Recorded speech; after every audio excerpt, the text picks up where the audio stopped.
Bonjour mesdames et messieurs et bienvenue à Perspective. Je suis votre animateur Francis Denis. Au mois d'octobre dernier, Monseigneur Lionel Gendron, évêque de Saint-Jean-Longueuil, devenait le nouveau président de la Conférence des évêques catholiques du Canada. Nous l'avons rencontré au retour de sa visite annuelle à Rome. Écoutons cette entrevue dans laquelle il nous relate les dossiers sur lesquels il a travaillé dans les 2 derniers mois, ainsi que ce qu'il retient de sa visite au Saint-Père. En fait, ça fait à peu près 2 mois et demi.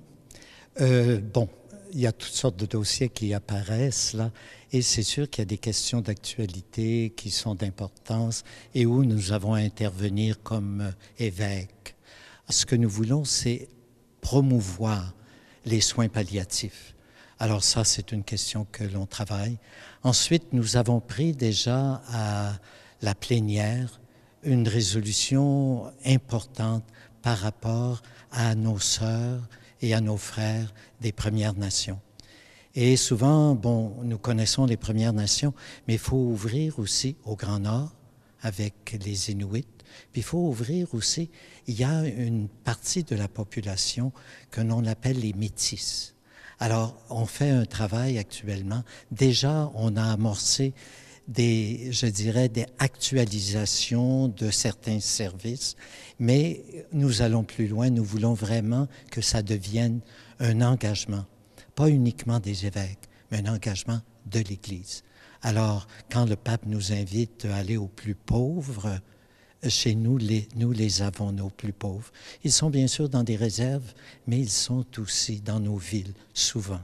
Alors, il faut aller vers eux et leur redonner la dignité à laquelle ils ont droit. On me tient bien occupé. J'ai à rappeler à la CECC que si je suis président des évêques du Canada, c'est d'abord et avant tout parce que je suis évêque de Saint-Jean-Longueuil, alors que la raison fondamentale, c'est quand même l'Église, mon Église de Saint-Jean-Longueuil. Alors en fait, c'est un voyage annuel qu'on appelle de la présidence. Alors nous avons rencontré quand même 21 dicastères différents. Alors c'est sûr que la rencontre principale, c'est quand même celle avec le Saint-Père. Alors c'est toujours une rencontre vraiment très fraternelle. Avec Benoît XVI, déjà, c'était plus dialogal.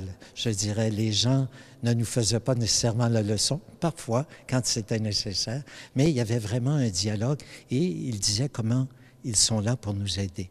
Maintenant, avec le pape François, je dirais qu'il y a une chaleur dans les relations. Alors, et c'est vraiment là, on se rencontre, dans ces rencontres-là, c'est des rencontres fraternelles. Alors, où eux accueillent ce que nous pouvons apporter et où nous accueillons ce qu'ils nous offrent. Alors, le pape François est vraiment l'expression majeure. Alors, et il partage avec nous, pas uniquement les soucis qu'il a, je dirais, vis-à-vis le Canada, mais des soucis qu'il a comme pape. Vis-à-vis le Canada, puis je dirais particulièrement le Québec, le pape François aime profondément les Premières Nations au Canada, et la souffrance des Premières Nations le touche, mais aussi une des souffrances qui le touche, c'est l'Église en particulier au Québec.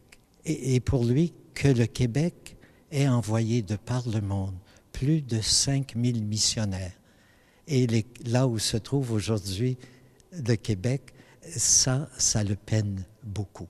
Il nous partage ses souffrances, disons, parce que c'est un homme qui a vraiment la miséricorde de Dieu, là. Il l'incarne, lui, très bien, et vraiment, il communie, il sympathise, il a la même souffrance, disons, que Dieu a, et que vivent et nos pauvres ici, et notre Église avec ses difficultés. Mais c'est un homme d'espérance.